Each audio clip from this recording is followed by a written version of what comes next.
룻기 1장입니다. 룻기 1장 15절 말씀부터 18절 말씀까지 제가 봉독을 해드리도록 하겠습니다. 룻기 1장 15절부터 18절 말씀까지가 되겠습니다. 나오미가 또 이르되 보라 내 동서는 그의 백성과 그의 신들에게로 돌아가나니 너도 너의 동서를 따라 돌아가라 하니 룻이 이르되 내게 어머니를 떠나며 어머니를 따르지 말고 돌아가라 강권하지 마옵소서. 어머니께서 가시는 곳에 나도 가고 어머니께서 머무시는 곳에 나도 머물겠나이다. 어머니의 백성이 나의 백성이 되고 어머니의 하나님이 나의 하나님이 되시리니 어머니께서 죽으시는 곳에서 나도 죽어 거기 묻힐 것이라.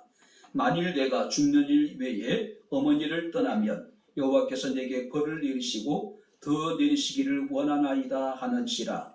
나오미가 룻이 자기와 함께 가기로 굳게 결심함을 보고 그에게 말하기를 끝이니라. 아멘. 또 이 시간 주의 말씀을 충정할 수 있는 은혜를 베풀어 주심을 감사를 드립니다. 복 있는 사람은 여호와의 율법을 즐거워하며 그 율법을 주야로 묵상하는 자라고 하셨으니 말씀이 선포될 때 우리의 마음의 문을 열어주시고 마음의 말씀이 새겨지게 하시고 말씀을 기뻐하며 출구할 수 있는 은혜도 베풀어 주시옵소서. 예수님 이름으로 기도하옵나이다. 아멘.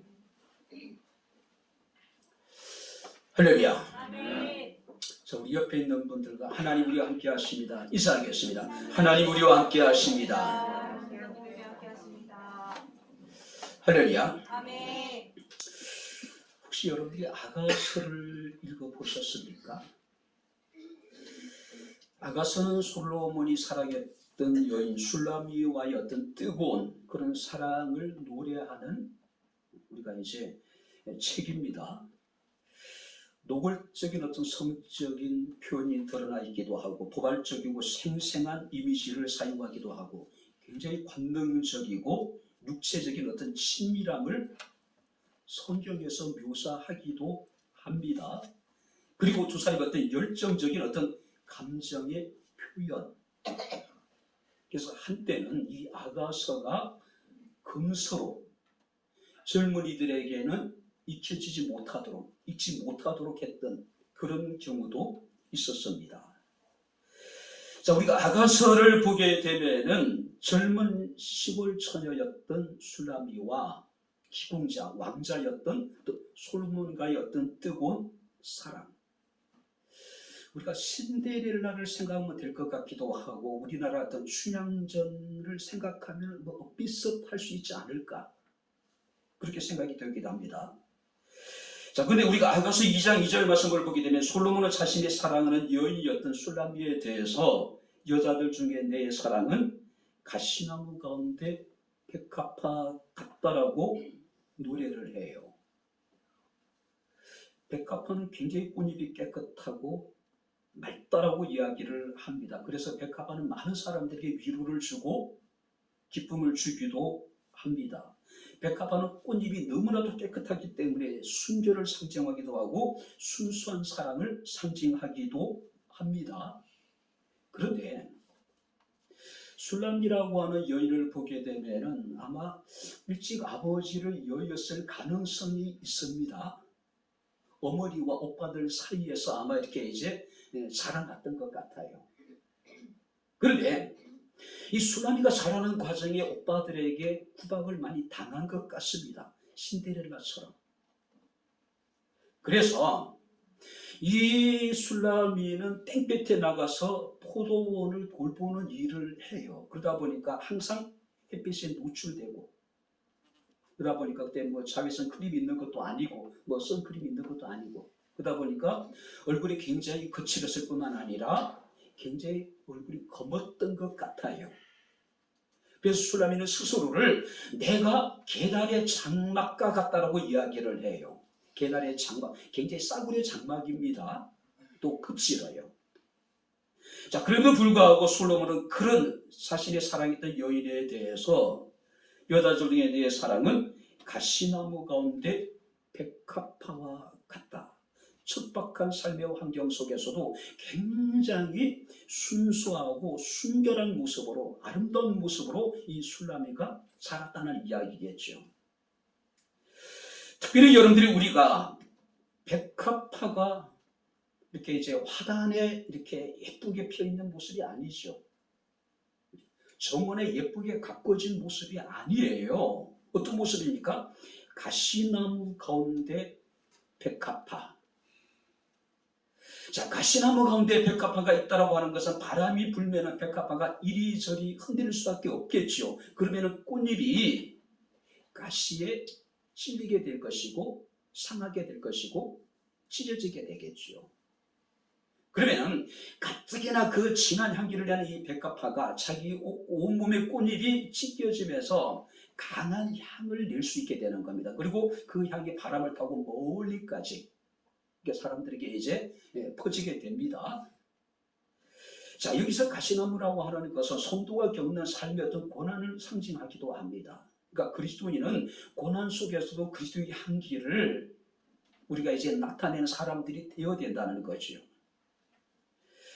자, 오늘 성경 말씀을 보게 되면은 우리가 가시밭의 백합화와 같은 한 여인을 만나게 됩니다. 그 여인의 이름은 오늘 성경 본 말씀에 루시라고 하는 여인이에요. 하나님께 대한 순수한 신앙, 그리고 홀로 된 자신의 어떤 시어머니에 대한 지극정성으로 그 시어머니를 돌보는 아름다운 한 여인을 우리가 만나게 됩니다. 근데 그 여인은 이방인이에요. 모압 사람입니다. 그의 조상이었던 그 롯이라고 하는 사람이 소돔과 고모라 성이 멸망을 하고 자신의 모든 재산을 다 잃어버리잖아요. 그때 이 롯이 술에 취해서 잠을 자는 사이에 그의 롯의 두 딸들이 아버지와 어떤 부적절한 관계를 가지면서 그 사이에 태어난 자식들이 모압 사람들이고 그 사이에 태어난 사람들이 우리가 이제 암몬 사람들이라고 이야기할 수 있습니다. 바로 그 모압의 여인이었다는 사실이에요. 그런데 누구보다도 순결했고 누구보다도 순수했던 여인이었기에 이 여인은 엄청난 하나님의 은혜를 받게 됩니다.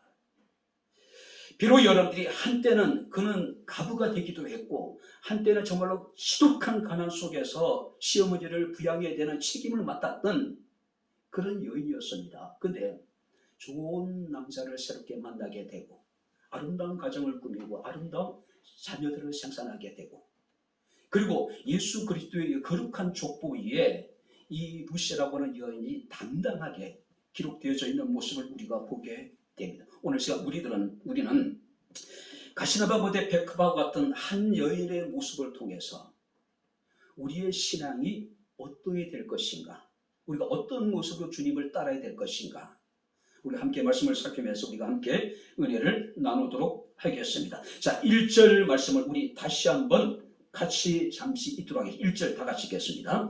사사들이 치리하던 때에 그 땅에 흉년이 드니라. 유다 베들레헴의 한 사람이 그의 아내와 두 아들을 데리고 모압 지방에 가서 거주하였는데, 자, 이 룻기의 배경이 이제 설명되어져 있습니다. 사사 시대에 큰 흉년이 들었다. 자, 여러분들이 사사 시대라고 하는 것은 어떤 시대입니까? 하나님의 율법이 땅에 떨어져 짓밟히던 그런 시대였습니다. 자, 우리가 사무엘상 3장 1절 말씀을 보게 되면은 하나님의 말씀이 희귀하여 이상이 흔히 보이지 않았다. 무슨 얘기냐면은 하나님이 직접 당신 자신을 이스라엘 백성들에게 계시하지 않았다. 하나님이 직접 주의 택한 백성들과 이렇게 이제 교제하지 않았다. 그래서 혹자는 이 시대를 영적인 암흑기라고 표현을 합니다. 제약과 배반과 타락이 극심했던 그런 시대였단 말이에요. 당시 이스라엘 사람들은요, 일치단결해서 가나안 족속들을 쫓아내기보다는 오히려 그들과 화친을 맺고 자기들끼리 반목하고 갈등하고 고륙상쟁의 비극을 그들이 겪고 있었던 그런 시대였단 말이에요. 그래서 하나님께서는 그런 시대에 대해서 심판을 하셨죠. 바로 이스라엘 백성들을 이방인들의 손에 하나님께서는 붙인 겁니다. 그러니까 이방인들이 들어와가지고 이스라엘 사람들을 압제하고 그들을 수탈하고 그런 시대였단 말이에요. 자, 오늘 성경 말씀을 보니까 사사들이 시대하던 때에 그 땅에 흉년이 들었다. 이 흉년이라는 것은 단순한 자연재해가 아니었다는 이야기입니다. 범죄한 이스라엘에 대한 하나님의 심판이었다는 거죠.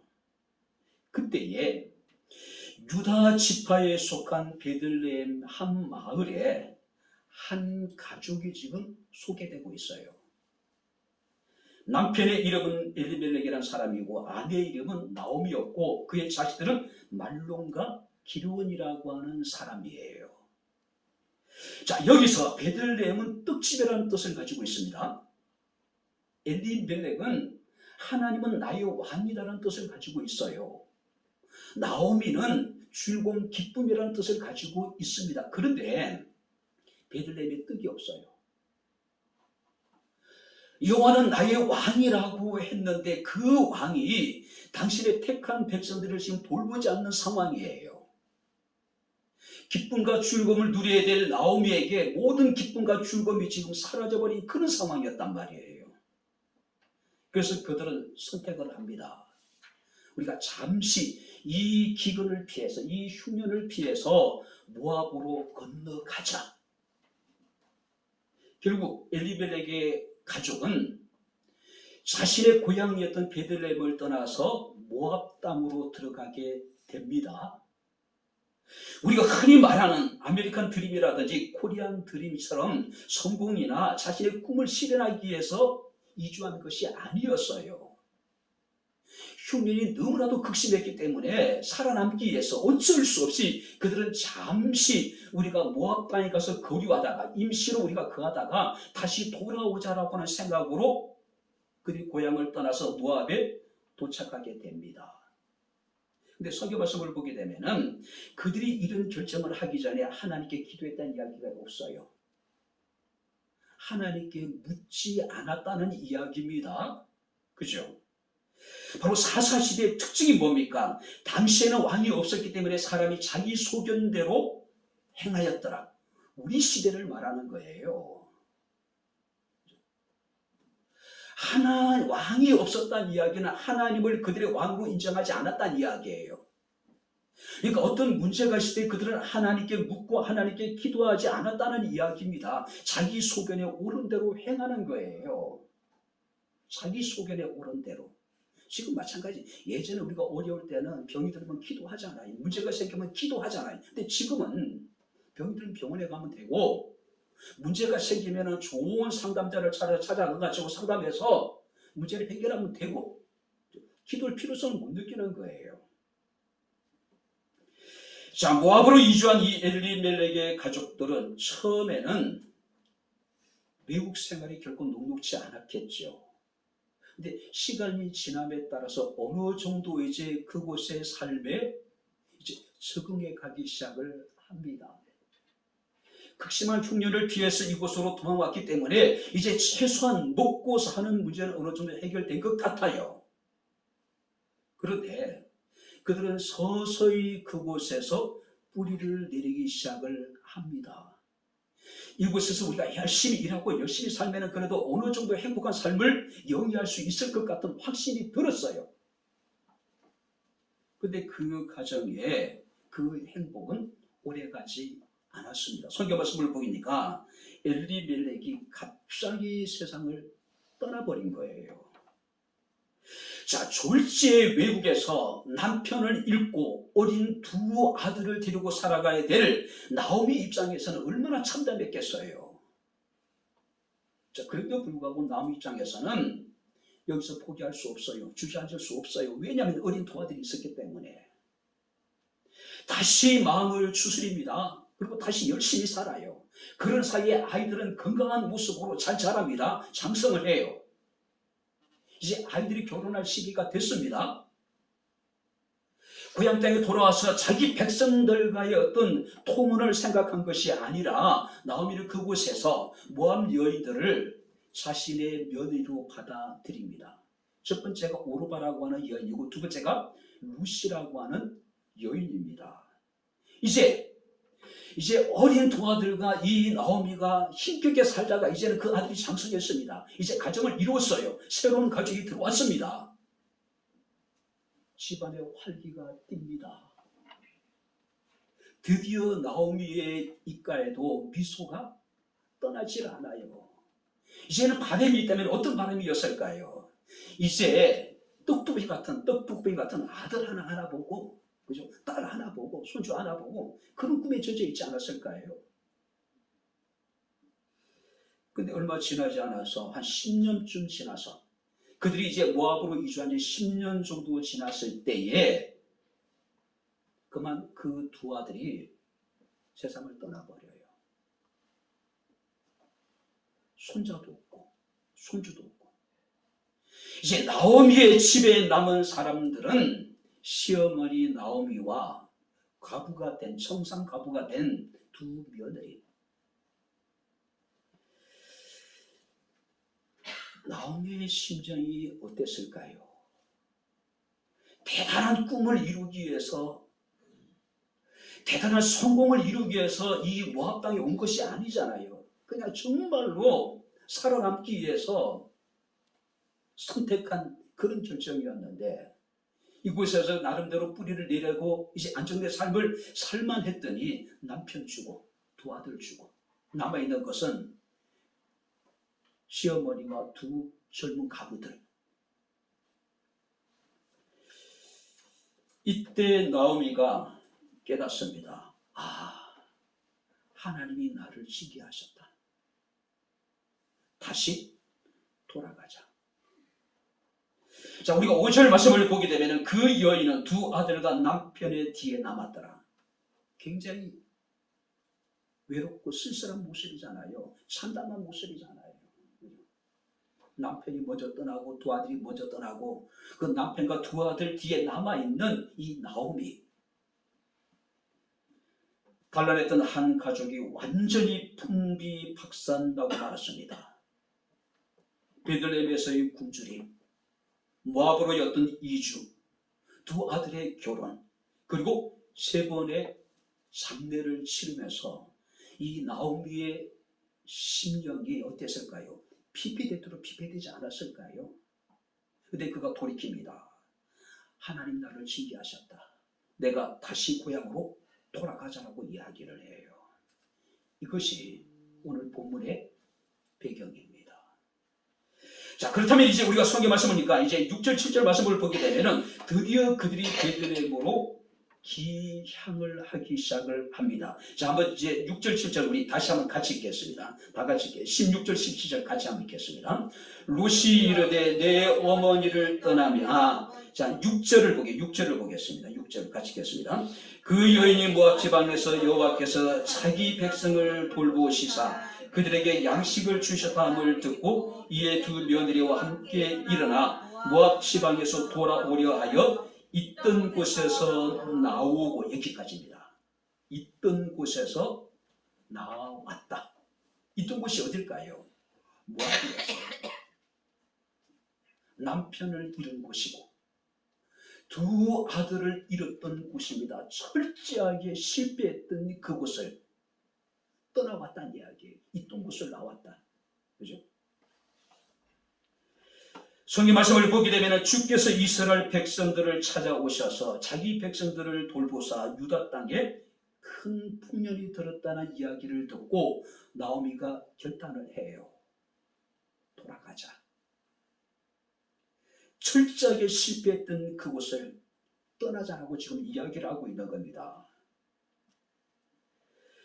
온 가족이 고향을 떠나서 모압으로 건너온 후에 남편과 두 아들을 잃었습니다.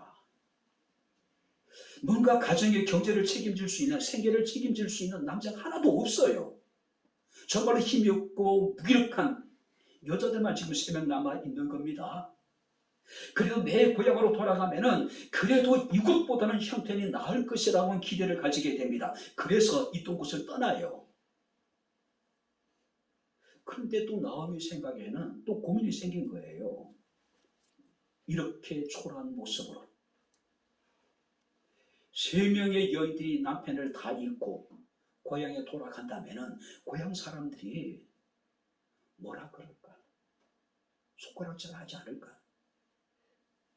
어찌 말하기 좋아하는 사람들은 바로 남편 잡아먹은 여인들이라고 이렇게 뒤에서 수군거리지 않을까요? 아마 나오미를 굉장히 고민을 했을 거예요. 돌아갈까 말까, 돌아갈까 말까. 그죠? 현실적으로 돌아가야 되는데 돌아가다 보면은 수많은 사람들이 자신의 뒤에서 수군거리게 될 것이고 남편 잡아먹은 못된 여인이라고 하는 손가락질을 받을 수 있을 것 같은데, 그래도 나오미의 선택은 돌아가는 겁니다. 있던 곳을 떠나는 겁니다.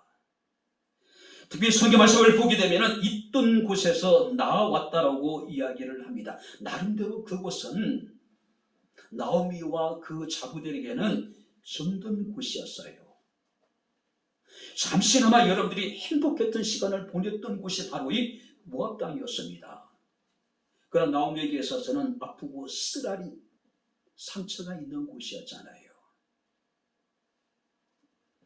특별히 여러분들이 이 나오미의 두 자부에게 있어서는 바로 그곳에서 태어났고 청소년 시를 그곳에서 보낸 곳입니다. 그곳에는 부모가 있고 형제가 있고 친구들이 있고 친척들이 있는 곳입니다. 어머니의 나라예요. 근데 그들은 어떻습니까? 있던 곳에서 나왔다. 있던 곳에서 나왔다고 얘기합니다. 바로 이것은 이 나오미와 두 자부의 또 복잡한 심정을 한마디로 표현하고 있는, 있던 곳에서 나왔다.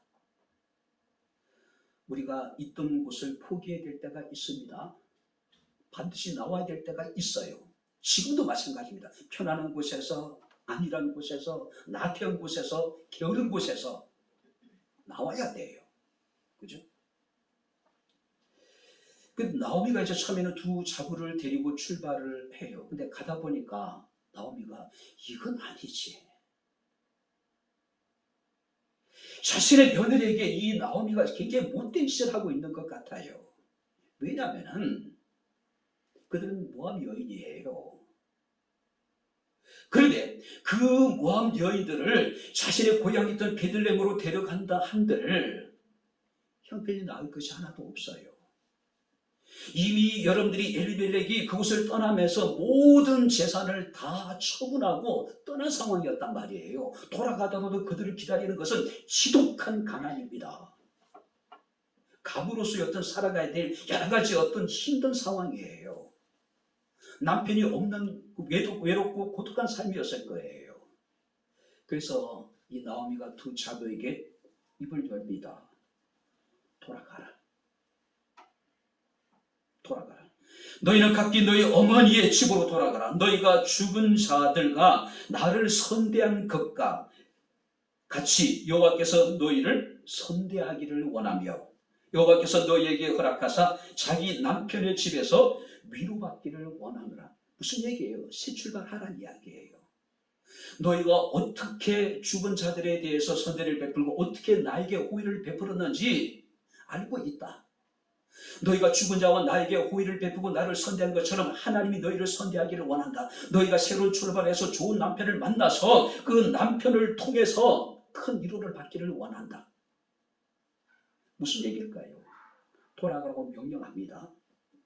너희가 어떻게 나를 선대했는지 그들에 대해 칭찬을 해요. 그리고 그들에 대해 축복합니다. 여호와께서 너희를 선대하기를 원한다. 그리고 기도합니다. 너희가 좋은 남편을 만나서 너희가 그 남편을 통해서 위로를 받기를 원한다고 축복해 주는 거예요. 이것은 나오미의 며느리에 대한 참 진심 어린 마음을 그대로 표현하고 있는 겁니다. 자, 처음에는 이 두 며느리가 절대 그럴 수 없다고 이야기를 합니다. 근데 첫째 며느리에 대한 오르바는 결국 어머니의 얘기를 듣고 어머니와 입을 맞추고 그들을 떠나요. 성경 말씀을 보니까 15절에 보라 내 동서는 그의 백성과 그의 신들에게로 돌아갔다라고 이야기를 하고 있습니다. 단지 친정으로 돌아간 것이 아닙니다. 그의 백성으로 돌아갔고 그의 신들에게, 이방인들이 섬기는, 모압 사람들이 섬기는 그모스 신에게로 그가 돌아갔다는 이야기예요. 자, 여기서 오르바의 선택은 굉장히 상식적입니다. 합리적인 선택이에요. 그렇지 않습니까? 베들레헴으로 돌아간다 하더라도 지금의 상황보다도 나아질 것이라고 하는 보장이 없어요. 여러분들이 갑으로 살아가는 그 자체가, 여인으로 살아가는 저 자체가 너무나도 힘든데, 그는 베들레헴으로 돌아가는 순간에 그는 이제 이방인 여인이 되어져 버리는 거예요.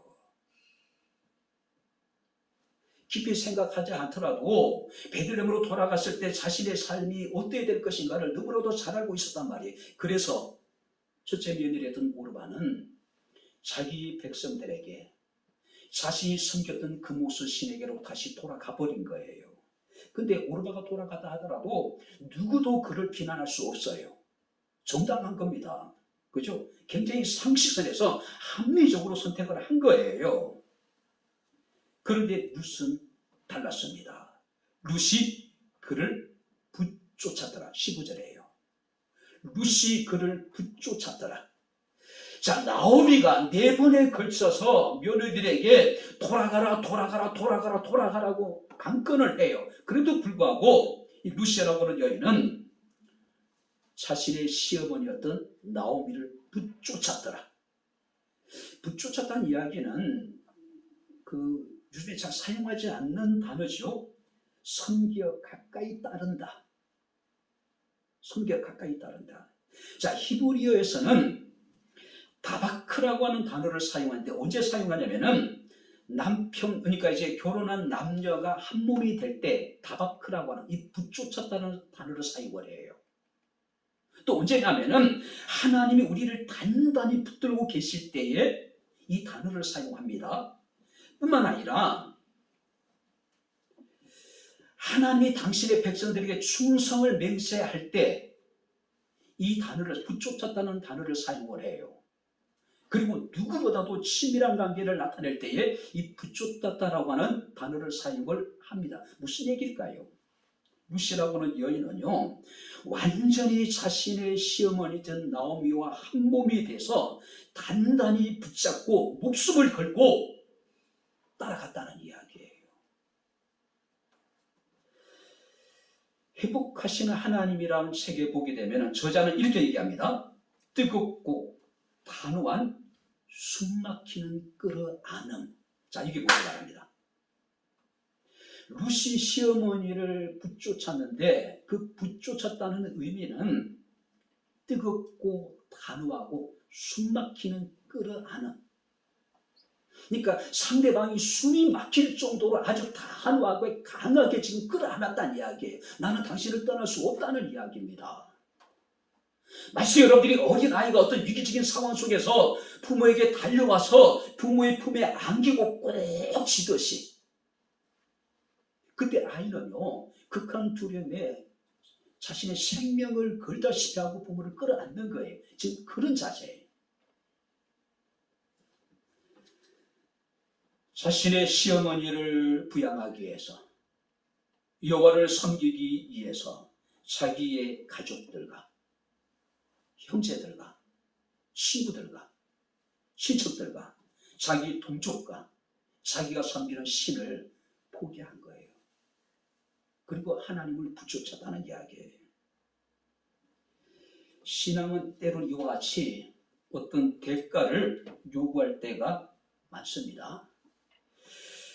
내 안에 잠든 그인을 깨우라라고 하는 책에 보게 되면 저자는 이렇게 표현합니다. 결단이란 그 외에 나머지 가능성을 다 잘라버리는 것. 지금 이 룻은 하나님을 따르기로 시어머니를 따르고 결단을 했습니다. 그 결단에는요, 모든 가능성을 완전히 잘라버린 거예요. 모든 가능성. 히브리서 11장 23절 26절 말씀 보니까 모세는 바로 공주의 아들이라 칭함을 거절했다고 이야기합니다. 하나님의 백성과 함께 고난받기를 잠시 제약의 낙을 누리는 것보다도 더 좋았다고 이야기를 합니다. 뿐만 아니라 그리스도를 위하여서 받는 수모를 애굽의 모든 부하보다도 더 큰 재물로 여겼다고 말씀을 하고 있어요. 모세는 바로 공주의 아들이라 칭함을 거절하고 애굽의 모든 줄길 수 있는 낙을 포기했을 뿐만 아니라 그가 애굽의 모든 보물을 다 포기한 거예요. 이거 신앙의 여러분들의 결단이에요. 쉽지 않는 결정이었지만은 나오미와 함께 짧은 삶을 함께 살았지만은 그는 나오미를 통해서 하나님을 발견한 거예요. 하나님을 믿었던 겁니다. 그래서 그는 모든 것을 다 내려놓은 거예요. 이것이 루시의 결단입니다. 자, 그다음 마지막으로 우리가 생각해 볼 수 있는 것은, 자, 여기서 이 루시 어머니의 하나님이 나의 하나님이 될 것이고, 내가 죽는 일 왜 어머니를 떠나면 여호와께서 내게 벌을 내리시고 더 내리시길 원한다라고 아주 단호하게 이야기를 합니다. 그렇다면 루시에게 있어서 하나님은 어떤 분이셨을까요? 도대체 이 루시 어떤 하나님을 알고 있었기에 이와 같은 단호한 결단을 할 수밖에 없었을까요? 자, 우리가 오늘 여러분들이 16절 말씀을 보시기 바랍니다. 루시 이르되 내게 어머니를 떠나며 어머니를 따르지 말고 돌아가라 강권하지 마옵소서. 어머니께서 가시는 곳에 나도 가고 어머니께서 머무시는 곳에 나도 머물겠나이다. 어머니의 백성이 나의 백성이 되고 어머니의 하나님이 나의 하나님이 되시리니 어머니께서 죽으시는 곳에서 나도 죽어 묻힐 것이다. 만일 내가 죽는 일 왜 어머니를 떠나면 여호와께서 내게 벌을 내리시고 더 내리시기를 원하나이다. 그리고 중요한 것은 나오미가 루시 자기와 함께 가기로 굳게 결심함을 보고 그에게 말하기를 꺼져라. 더 이상 말을 할 수 없었다는 이야기. 왜? 그 루시의 의지가 너무 강했기 때문에. 그죠? 자, 혹자는 이러기를요, 이 루시의 고백은요, 성경에 나타나 있는 어떤 신앙의 고백보다도 강렬하고 아름답다. 세상에 이런 고백이 어디에 있을까요? 그죠? 오르바는 시어머니의 설득을 듣고 자기 백성에게로, 자기 신에게로 돌아갔습니다. 현실적으로 최선이 했어요. 이성적으로 굉장히 합리적인 선택이었습니다. 누구도 그를 비난할 수 없었어요. 그러나 룻은 전혀 다른 결단을 합니다. 어리숙해 보이고 미련해 보이고, 그죠? 자기 백성을 버리고 자기 신을 버린다는 것은 지금까지 자기 자신이 살아왔던 자신의 정체성을 포기하는 거예요. 여러분들이 우리가 평생 예수 그리스도를 믿고 아니면 신앙의 연륜이 내가 어찌됐든 간에 내가 교회에서 어떤 직분이 어때든 간에 내가 내 신앙을 포기한다는 것, 내가 믿는 하나님을 버린다고 하는 것은 자신의 지금까지 살아온 삶 자체를 부정하는 거예요. 근데 지금 이건 쉬운 일이 아니란 말이에요. 그죠? 근데 지금 이 룻은 자신이 지금까지 살아왔던 자신의 삶의 정체성을 완전히 포기해버리는 거예요. 자기의 나라를 버리고 어머니를 버리고 그 다음에 자기의 신을 버리는 엄청난 결단이었단 말이에요. 자, 그렇다면은요, 룻에게 있어서 하나님은 어떤 분이었을까? 첫 번째는요, 룻은 어머니와 함께 사는 동안에 단 한 번도 하나님을 보지 못했어요. 룻에게 있어서 하나님은 어떤 하나님이냐면은 보이지 않는 하나님. 보이지 않는 하나님. 상상해 보세요. 그의 시아버지의 이름이 엘리멜렉입니다. 여호와는 나의 왕이라는 뜻을 가지고 있어요. 그 시어머니 이름이 나옴입니다. 하나님의 즐거움, 기쁨이라는 뜻을 가지고 있단 말이에요. 그들의 여러분들이 고향이 베들레헴의 떡집이었어요. 그런데 하나님은 어떤 분이었습니까? 떡집에 떡이 없게 만드신 분이에요.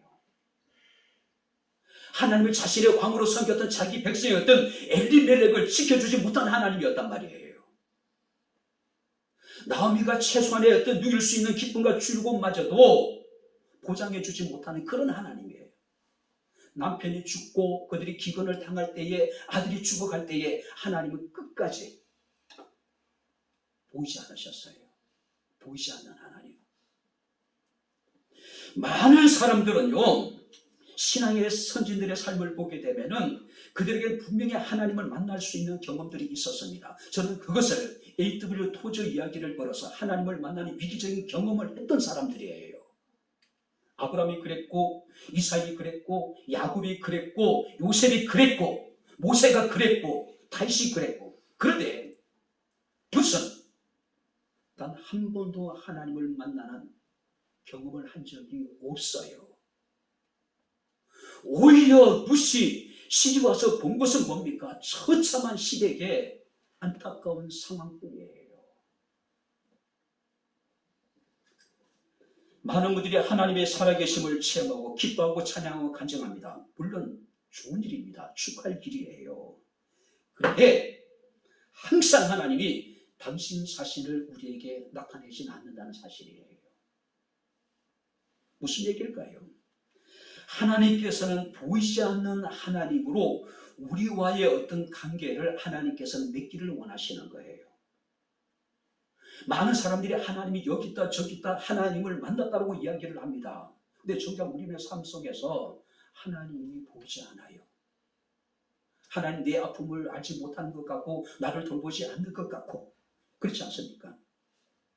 자기 백성을 돌보지 못하는 하나님, 자기 백성의 즐거움을 지켜주지 못하는 하나님, 떡집이라고 해놓고 먹을 떡은 하나도 없어서 그 떡집을 버리고 이방인들의 땅에까지 이주하게 만든 그 하나님을 루시 어떻게 믿겠어요?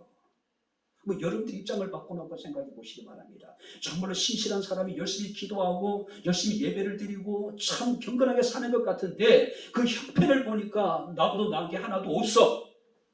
아니 나보다 훨씬 더 비참한 삶을 살아가고 있어요. 그들이 내게 와가지고 하나님을 믿으십시오. 하나님이 내게 복을 주십니다 하면 여러분 뭐라고 이야기할겠어요? 당신을 보니 당신 믿는 하나님 난 도저히 믿을 수 없다. 그렇지 않겠어요? 보이지 않는 하나님. 그래도 불구하고 이 루시 그 하나님을 믿었다라고 하는 사실입니다. 할렐루야. 할렐루야. 하나님이 어디에 계시냐라고 충분히 반문할 수 있는 상황이에요. 하나님이 살아계시다면은 자기 백성들이 겪는 이 고통을 하나님께서 왜 외면하시느냐라고 항변할 수 있는 그런 상황이었단 말이에요. 극한 고난과 슬픔 속에서도 무슨 하나님을 볼 수 없었다는 거예요. 그래도 불구하고 믿었다는 얘기죠. 루시에게서 하나님은 어떤 하나님이었을까요? 끝까지 침묵하신 하나님. 끝까지. 일반적으로 훌륭한 신앙인은 뜨겁게 기도하고 하나님의 놀라운 응답을 체험하면서 살아가야지 신앙에 어떤 즐거움이 있을 것 같고 신앙의 참맛을 느낄 수 있을 것 같은데 무슨 현실적으로 그러지 못했어요. 시아버지가 죽어갈 때에 두 남편이 죽어갈 때에 하나님은 당신 자신을 보이지 않으셨습니다. 하나님 보이지 않았어요. 하나님은 그들의 고통에 대해서 침묵하신 거예요. 여기저기서 놀라운 기도 응답에 대해서 하나님을 만나는 여러분들이 체험을 한 사람들이 간증을 하고 있습니다. 근데 정작 내가 열심히 기도했는데 응답받지 못해요. 내가 하나님 앞에 간절히 구했는데 하나님이 내 기도에 대해서 침묵하시는 겁니다. 마치 내가 믿음이 없는 것처럼 사람들에게 취급이 되기도 해요. 스스로 주눅이 듭니다. 저런 사람들의 기도에 열심히 응답받는데 나는 뭘까? 혹시 내 믿음이 잘못된 것일까? 자신의 믿음에 대해서 자괴감을 느낄 수도 있습니다. 그럼에도 불구하고 무슨 하나님을 믿었다는 거예요. 하나님이 어디에 계시는지 보이지도 않으시고 자신의 고난에 대해서 하나님이 끝까지 침묵하시는데도 무슨 하나님을 믿었어요. 아마 여러분들이 무슨 이런 생각, 이런 혼란스러운 질문을 할 수 있었을 거예요. 결혼해서 믿음의 가정의 며느리가 되었습니다. 그죠? 그런데 지금까지 가정의 어떤 형편을 보게 되니까 베들레헴에 가뭄이 있어가지고 모압으로 지금 도망으로 왔어요. 정말 열심히 기도하고 정말 경건하게 사는 것 같은데 시아버지가 죽었어요. 열심히 하나님 앞에 경건하게 참 믿음으로 살아가는 것 같은데 두 아들이 갑자기 죽어버렸어요. 형편이 나아질 기미가 보이지 않습니다. 지독한 가난이 계속 연속되는 거예요. 불행이 계속해서 연속되는 겁니다. 누구도 그런 생각하지 않았을까요? 하나님이 어디 계실까? 하나님이 과연 살아계실까? 하나님이 왜 저들의 기도에 대해서 응답하지 않으셨을까? 자기 자신은 믿음이 뭔지 모르지만, 자기 자신은 하나님이 어떤 분인지 모르지만, 그래도 나오미 자신의 시어머니가 믿는 하나님이 살아계시다면 이렇게 침묵하실 수 있으실까? 생각하지 않았을까요? 신앙의 깊은 해이를 느낄 만한 상황이 아니었을까요? 자식 입장에서 어머니 하나님 어디 계십니까? 어머니 하나님 왜 어머니 어려움을 겪는데 침묵하십니까? 라고 얘기한다면 우리 뭐라고 얘기할까요? 철저하게 당신 자신을 숨기시고 철저하게 자신의 고난에 대해서 침묵하시는 하나님임에도 불구하고 무슨 하나님을 믿었어요. 당신의 하나님이 나의 하나님이 될 것이고 내가 죽는 일 외에 당신을 떠나면은 여호와께서 내게 벌을 내리시기를 원한다. 시아버지는 하나님은 나의 왕인데 자기 백성 돌보지 못하고 생태 같은 어린 아이들을 두고 사랑하는 아내를 두고 죽어버렸잖아요. 하나님이 어디 계셨냐는 그때예요. 하나님을 믿는 가정들이 베들레헴에서 기근으로 고통을 겪을 때 도대체 하나님이 어디 계셨냐는 얘기예요. 하나님 뭘 하셨냐는 이야기예요. 끝까지 보이지 않으시고 끝까지 침묵하신 하나님, 배신감 느낄만 하지 않을까요? 하나님 왜 내게 그러셨어요? 하나님이 살아계시다면 한 번만이라도 내게 당신 자신을 보여주셔야 되잖아요. 한마디라도 내게 위로해 줘야 되잖아요. 뭔가 최소한 그래도 믿고 의지할 만한 비밀 언덕이라도 남겨둬야 되잖아요. 3명의 남편들이 다 죽었는데 한 사람이라도 남겨줘야지 그가 남아있는 가족들을 부양해야 될 거 아니에요. 남자들이. 근데 아무도 없어요. 나오미의 말대로 그냥 빈 털터리가 계속 돌아오는 거예요. 많은 현대인들이 이런 고민을 합니다. 하나님 어디 계십니까? 하나님 왜 침묵하십니까? 한 번이라도 살짝 하나님의 임재를 느낄 만한 어떤 그런 최소한의 느낌만이라도 느껴보고 싶은데 하나님의 작은 손길이라도 하나님의 작은 사랑의 음성 한마디라도 위로의 마디도 한번 들어보고 싶은데 하나님 보이지 않아요. 하나님 침묵해요. 그런 중에도 역시 하나님을 믿었다는 사실이에요. 그런 중에도 세계 2차 대전에 600만 명의 유대인들이 나치에 가지고 죽음을 당했습니다. 수많은 사람들이 수용소에서 감금되어져서 수용되어져서 죽을 날만을 기다려요. 그런데 수용소의 수용자들 가운데 어떤 사람은 손톱으로 차가운 수용소의 벽에다가 글귀를 썼습니다. 비록 태양빛이 우리에게 비춰오지 않지만 저기 태양이 있는 것을 믿노라. 비록 하나님이 침묵 가운데 계시지만 나는 하나님이 살아계심을 믿노라. 할렐루야. 하나님이 보이지 않더라도 하나님이 내 삶의 문제에 대해 침묵하시라도 하나님은 살아계십니다. 할렐루야. 하나님 살아계세요. 루시 그 하나님을 믿은 거예요. 만약에 여러분들 같으면 어떨까요? 베들레헴의 하나님 믿을 수 있어요? 엘리멜렉의 하나님 여러분 믿을 수 있을까요? 나오미의 하나님을 믿을 수 있을까요? 사실 그 상황에 처해지게 되면은 저 역시 굉장히 혼란스러울 것 같아요. 떡집에 떡이 없어요.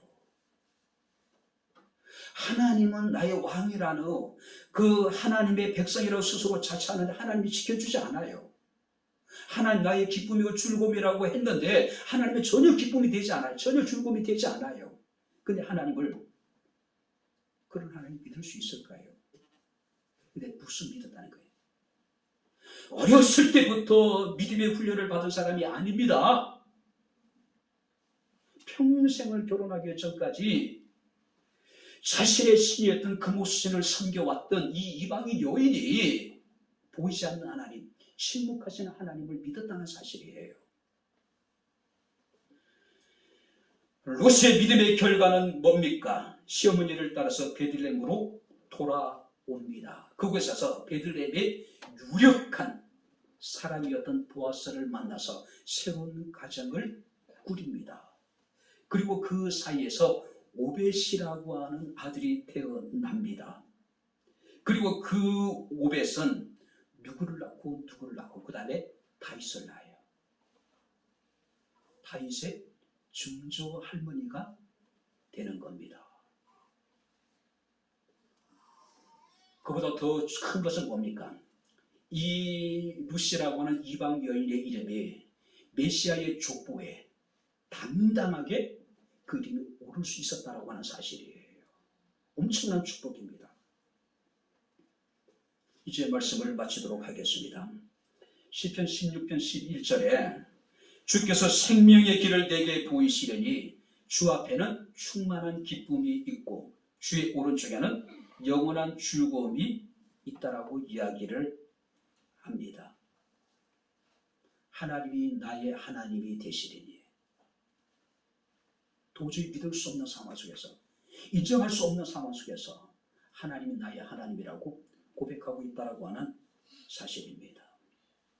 사랑하는 성도 여러분, 우리는 날마다 크고 작은 선택을 하면서 살아갈 수밖에 없는 사람들입니다.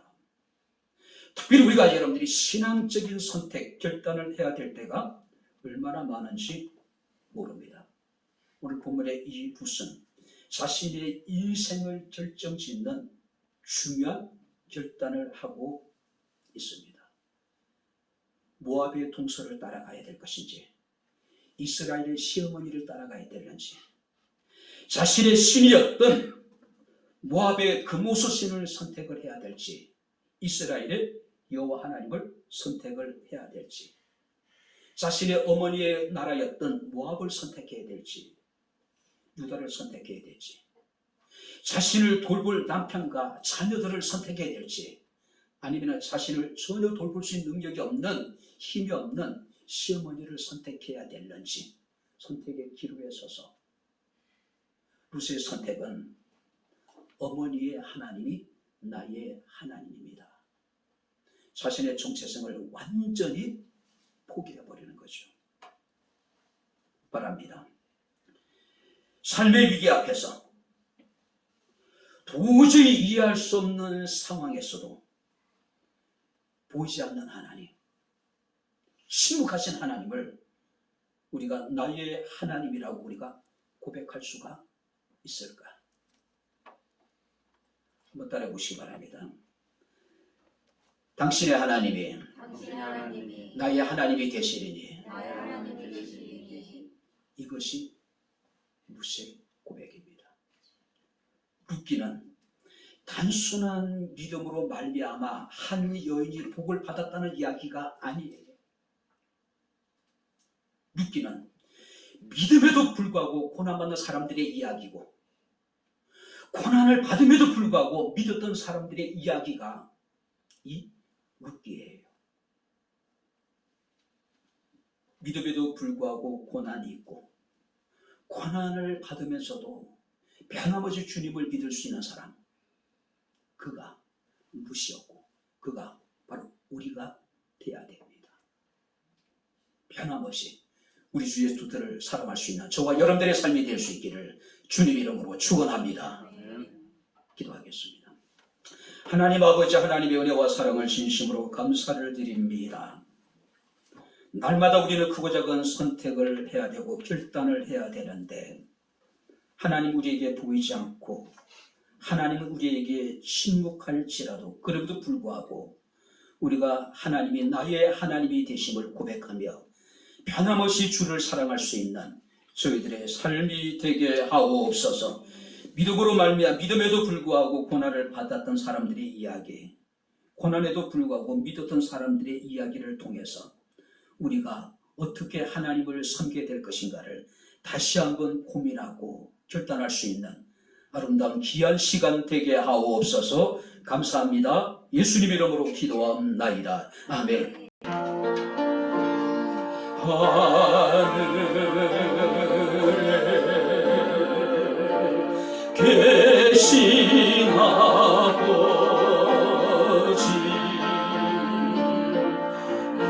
이름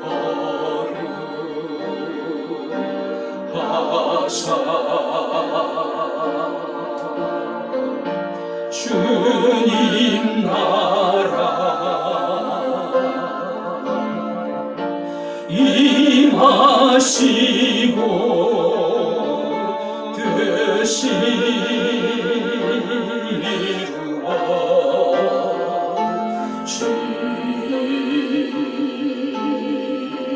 이루어지이다. 일용할 양식 주시고 우리들의 큰 죄 다 용서하옵시고 또 시험에 들게 마시고 악에서 구원하소서. 되게 주의 나라 주의 권세 주의 영광 영원히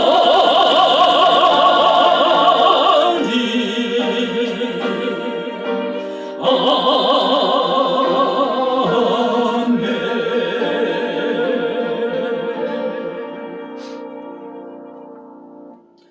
이제는 우리 주 예수 그리스도의 은혜와 하나님의 크신 사랑과 성령님의 교통 주전의 충만 역사 인도하심이 비록 우리에게 보이지 아니하고 때는 우리에게 침묵하실지라도 우리 주 예수 그리스도를 변함없이 사랑하기를 원하는 주의 사랑하는 모든 성도들 머리머리 위에 저들의 가정과 직장과 사업장과 이 교회와 이 나라 이 민족 위에 지금부터 영원토록 함께 있을지어다. 아멘.